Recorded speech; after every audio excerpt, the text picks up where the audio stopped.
Hi guys, welcome back to our channel. For those of you who don't know me, my name is Matapelo Mapangela, and yeah, welcome to all the returning subscribers. Welcome back.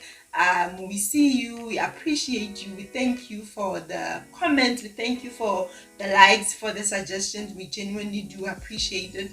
And to all the new subscribers, welcome to the family. A family where we advocate for holistic wellness, not just wellness in a sense of financial wellness, but also emotional wellness, also spiritual wellness and relational wellness. We genuinely do hope that you will find the videos on this channel to be very fruitful, and you will be able to take away key takeaway points that you will be able to apply in your life.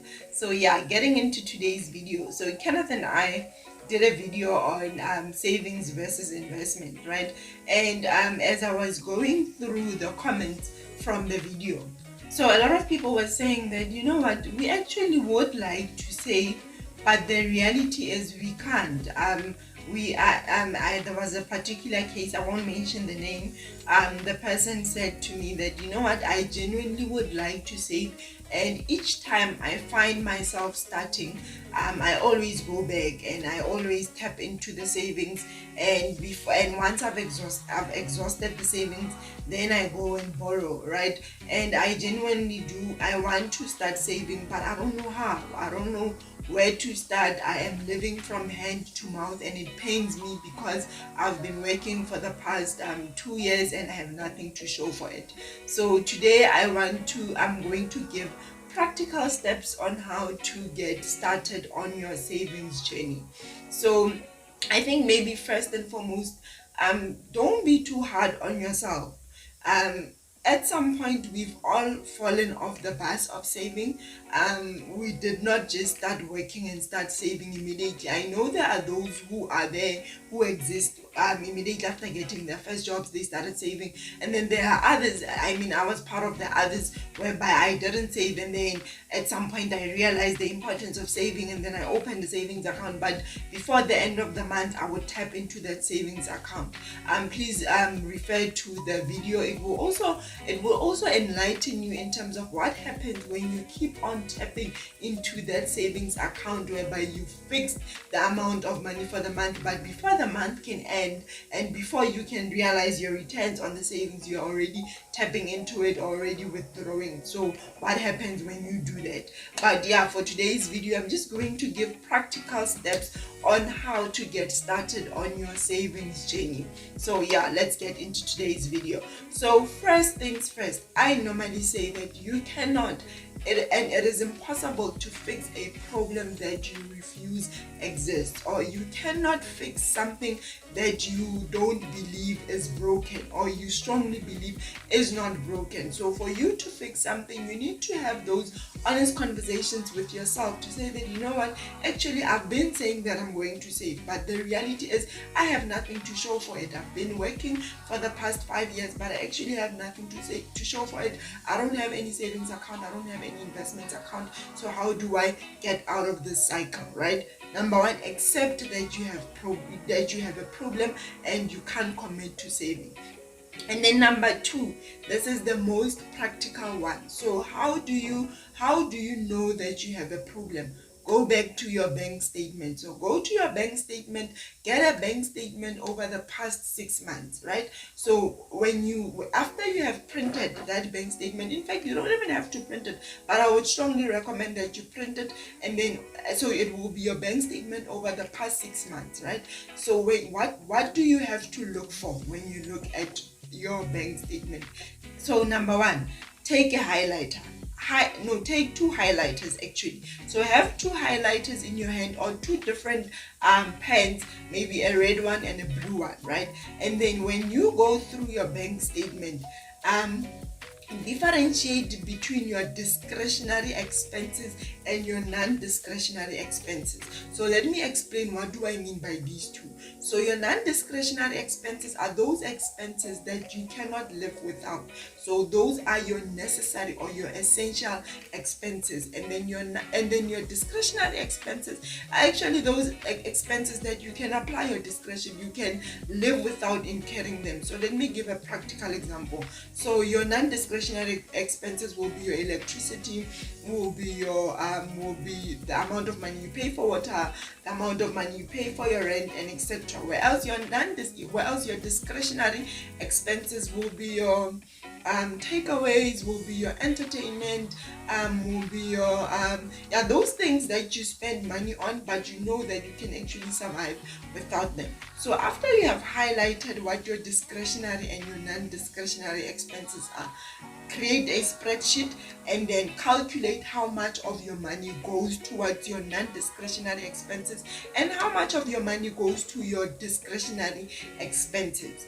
And then once you are there, so after you have highlighted what your discretionary and your non-discretionary expenses are, do a budget. So over the past 6 months, you will get a sense in terms of how much do you spend on your, so the calculation should be on a monthly basis. So in April, you will calculate how much you spend on your discretionary and how much you spend on your non-discretionary expenses, and then do the same for June, July, and so forth.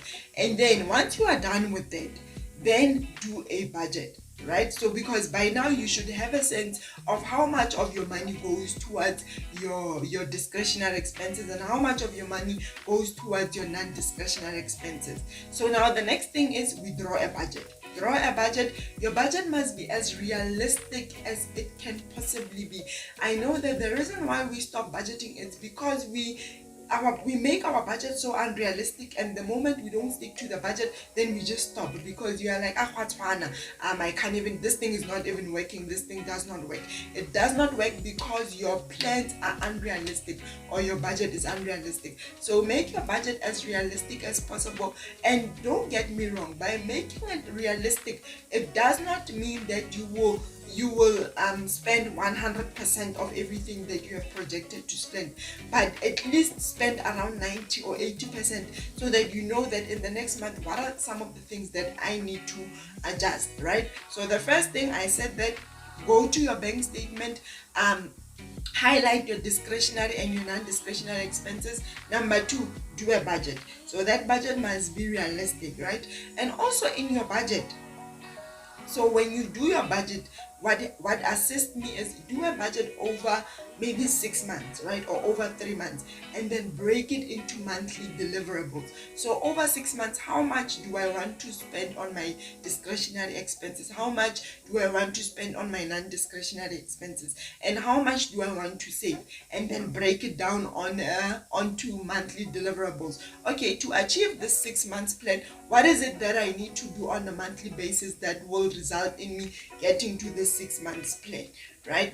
And then once you are done with that, also take note of your periodic and non-periodic expenses. Those expenses that you know you don't incur them on a monthly basis, but you do incur them at some point, maybe either quarterly or 6 months or whatever the case may be. Take them into account. Don't just say get abona when they happen. So the key thing about having a budget is for it to work, it needs to be realistic, and it needs to be very it needs to be comprehensive. It needs to take into account all of the expenses that you know that you incur.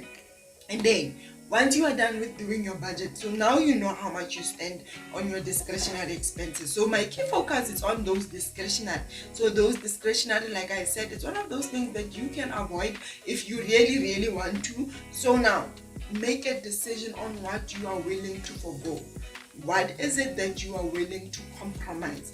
If you are someone who likes if you are someone who genuinely likes what do we call this, takeaways, make a decision that actually, so it seems according to my bank statement, I actually buy takeaways 4 times a week. So make a decision that actually I'll start cooking and maybe do takeaways twice a week, so that I also don't feel like I also end up being frustrated. Because if you make your budget too constrained and too limited, you end up being reluctant to even comply with it because it is too restrictive. So make it flexible.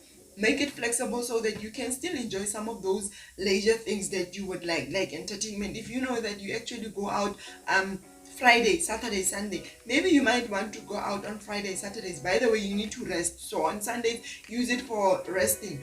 Rather sit in, buy, maybe if you are someone who likes indulging in alcohol beverages, do takeaways, spend the day indoors. It will be cheaper because even the amount of money that you, even the price of those alcoholic beverages when you go and buy at a club, it's not the same as when you just buy from a local liquor store. So those are some of the things that you need to take into account. So what are some of the things that you are willing to forgo? It will come, you need to make the decision that you are willing to make a sacrifice and stick to it.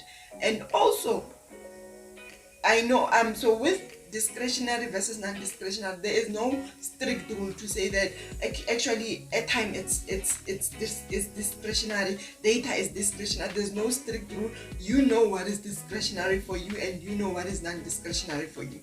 So another thing that I have noticed with me that was chowing most of my money was data.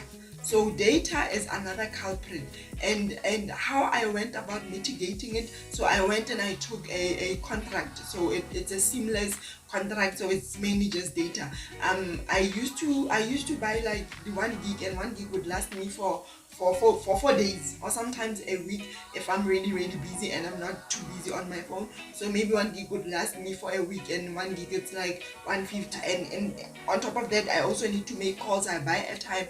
I need to make calls to check on my mother, to check on my friends, and so forth. So what I did was I went and I got a seamless contract, and I got 4 gigs during the day, and I got 4 gigs nighttime for 89 rand. So I saved a lot. So also with you, if you know that you are someone who lives off internet, you genuinely do like internet, you can't live without internet, look at ways to improvise. Go and get a quotation from different service providers. Don't just go to MTN, don't just go to Vodacom. Get a quotation from different service providers and compare. Right after you have compared, then instead of you just keep on buying data on a day-to-day basis or after every 2 days, just get a contract that you know that it will be far less cheaper.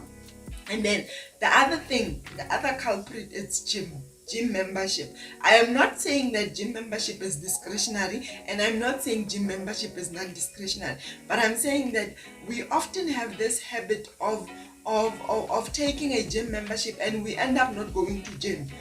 I was one of those people whereby I was constantly paying a gym membership on a monthly basis, but I never used to go to gym.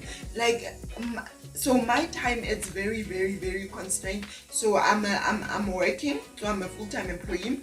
I'm an entrepreneur, so I have a business that I call my side hustle, and I'm a student. So I need to be at work at around 7, so that 3:30 or past 3 I need to go to class, because my classes start either at 3:30 or 4, and then until 6. So imagine, it's work, school, and then being an entrepreneur.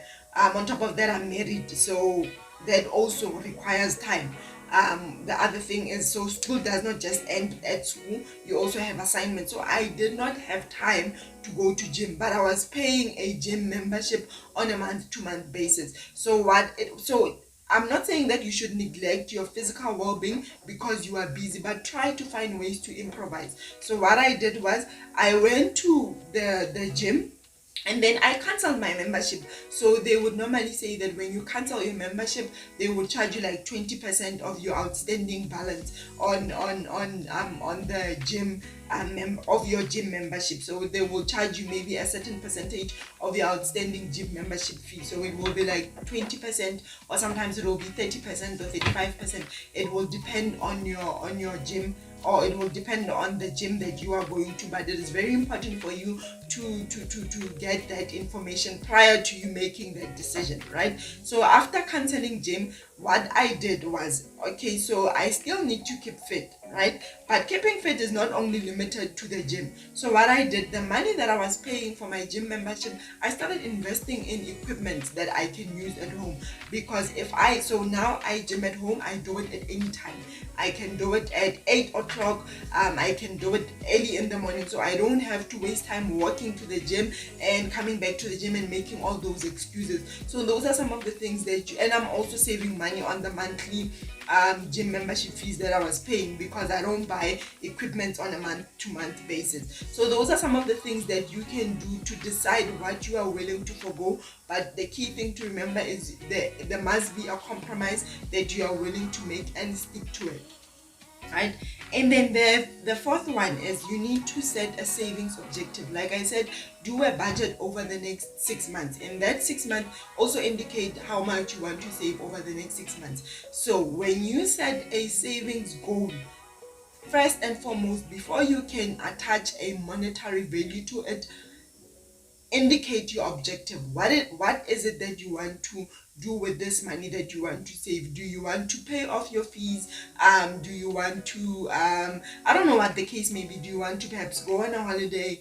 I don't know what the case may be. Or maybe do you want to buy yourself a new phone? You want to upgrade your laptop? Whatever the case may be, but get an objective and then quantify how much that objective will cost you, and then that will be your savings goal in monetary value. And then so it will be over 6 months, and then you divide it on a month-to-month basis to say, okay, for me to have this much over the next 6 months, how much is it that I need to save on a month-to-month basis, right? And then after you are done with it, after you have set the savings, after you have set your goal and there's an objective to it, now you need to get started, right? Getting started, I think one of the things that makes us fall off the savings bus is because we want to start at a very large amount. We want to start with 2,000 every. You were not saving at all. It might be possible, but sometimes our plans are so unrealistic for us to even execute them. So start with a very small amount.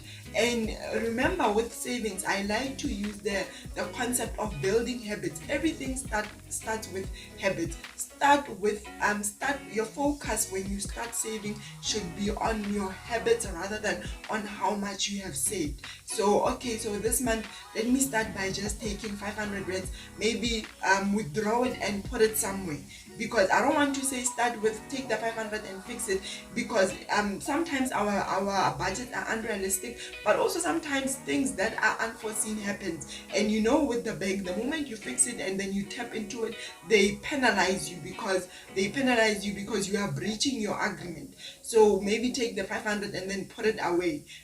When you put it away, don't have it at the back of your mind, when I still have this amount of money. Put it maybe in your jacket, in your wardrobe, or wherever the case may be, where you will forget that you have that money until at the end of the month, when you go back and review your goals for the next month now. So start small. I always say this: start small, because when you start, the goal is mainly on building habits than it is on getting or on achieving the goal. Start small, maybe start by 500, and the next month, if you know that you did not tap into the 500, take it to 700, and then if you know that you did not tap into that 700, take it to 1,000. And then now that, so I can't remember where I read this, but they were saying that it takes 21 days to build a habit, and then it takes 90 days for the habit to become your lifestyle. So 90 days, if you've been consistently saving for the past 90 days,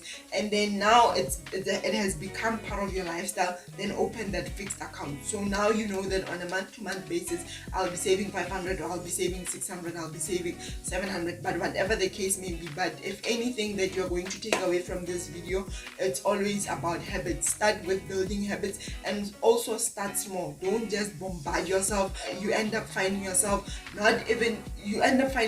so constrained that you actually cannot wait for the month to end, or you end up borrowing and whatnot. So yeah guys, though, that is my 2 cents on how to kickstart your journey on savings. Don't forget to give this video a thumbs up if you enjoyed it. Don't forget to comment. I like to engage with you. I respond to each and every comment because I genuinely do like hearing a new perspective. And more than anything, don't forget to subscribe. Until we meet again guys, from me Matapelo, I love you guys so much. I appreciate you, and yeah, keep well, keep safe, and don't forget to subscribe. And yeah, may God bless you. Bye bye.